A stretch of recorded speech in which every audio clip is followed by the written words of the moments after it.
எம்ஜிஆர், ஜெயலலிதா உருவப்படங்கள் இடம்பெறாததற்கு எதிர்ப்பு தெரிவித்தே எடப்பாடி பழனிசாமிக்கான பாராட்டு விழாவை புறக்கணித்ததாக முன்னாள் அமைச்சர் செங்கோட்டையன் தெரிவித்துள்ளார்.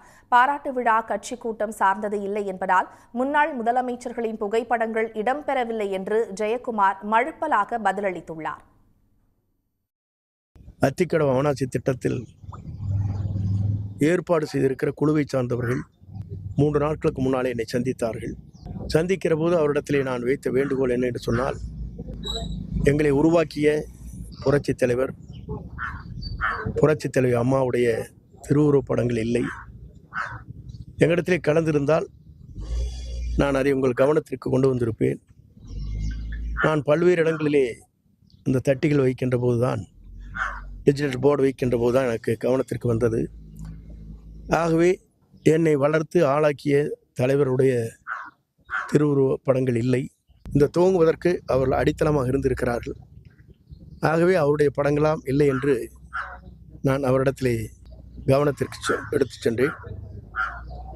நான் புறக்கணிக்கவில்லை, அங்கே செல்லவில்லையே தவிர இதை கவனத்திற்கு அந்த அத்திக்கடவு அவனாசி திட்டத்தினுடைய அந்த கூட்டுக்குழுவிற்கு அன்றைய வருகை தருகிற போதே அது அவருடைய கவனத்திற்கு நான் சொல்லியிருக்கிறேன். அந்த திட்டம் எல்லா கட்சியை சேர்ந்த விவசாயிகள் இருக்கின்ற காரணத்தினால இதில் ஒரு அரசியல் கலப்பு இருக்கக்கூடாது என்ற வகையில் தான் இது அந்த அந்த கூட்டமே நடைபெற்றது. விவசாயிகளால் ஏற்பாடு செய்யப்பட்ட அந்த கூட்டம் நடைபெற்றது. எனவே அந்த வகையில் தான் இதை பார்க்க வேண்டும். எனவே அந்த வகையில் அதான் நான் இந்த கருத்து சொல்ல முடியும். உடனுக்குடன் செய்திகளை தெரிந்து கொள்ள சன் நியூஸ் பெல் ஐகானை கிளிக் பண்ணுங்க.